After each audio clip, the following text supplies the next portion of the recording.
India no longer wants to be known just as a hub for outsourcing. It's also building its profile as a center of research and development for a number of multinational companies.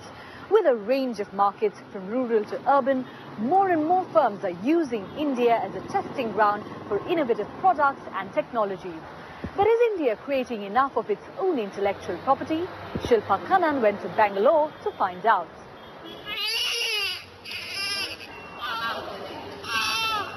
Born too soon and with very little body fat, these babies are unable to regulate their body temperature. They need incubators to help keep them alive, equipment which state-run hospitals like this one often can't afford.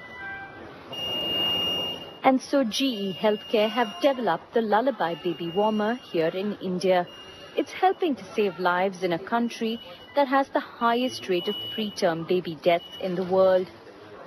A pressing need to keep these babies warm and keep these machines affordable led to the creation of these, a baby warmer that costs $3,000, less than 1/5 of what was available in the market.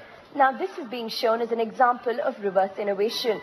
Increasingly large companies are coming to developing countries like India to design products here and then take them back to the international markets to sell and make money on them. Engineers at GE's Technology Center are stripping down life-saving high-tech medical devices of all their frills to understand how to create products that are affordable. 70% of the population is rural, but then 30% is urban, and then within the urban also there is different stratas of population.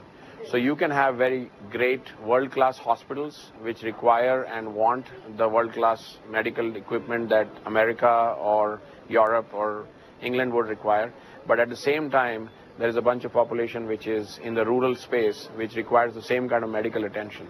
So when you design a product, you have to plan for the entire plethora of needs, and that allows you to almost hit the entire world because India is a small representation of the whole world. Saying that for a product, of the top-ranking companies in the world that spend most on research and development, nearly half have their centers based in India. Some critics say that most of the work done here is conducting tests with little added value, and that research for cutting-edge innovation is still some years away. We are not focusing on all three pieces. But SAP Labs disagrees. At App House, an in-house creative corner where engineers and designers come together to find ways to make products faster and better. When we started our operations here, let's accept it, we were in many ways a low cost and a low value setup.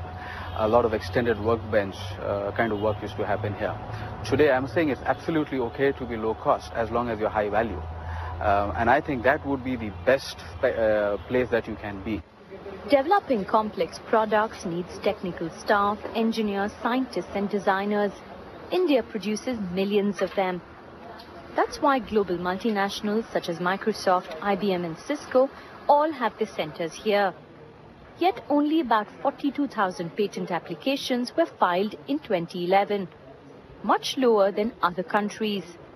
Our total investments into R&D as a country is only about 0.8% of the total GDP, which is significantly lesser as compared to what we see in maybe a China or a Japan, right? If you look at the number of patents filed per $1 billion of investment, we are 1/5 that of China and probably 1/10 that of what Japan produces as patent. While public funding for research is still very poor, R&D in the private sector is thriving. India's biggest advantage is that it's seen as a global laboratory to develop and test products that can be replicated across other regions. And as companies are increasingly innovating, the next big thing may just be created from here. Well, that's the end of the program, but do tune in again.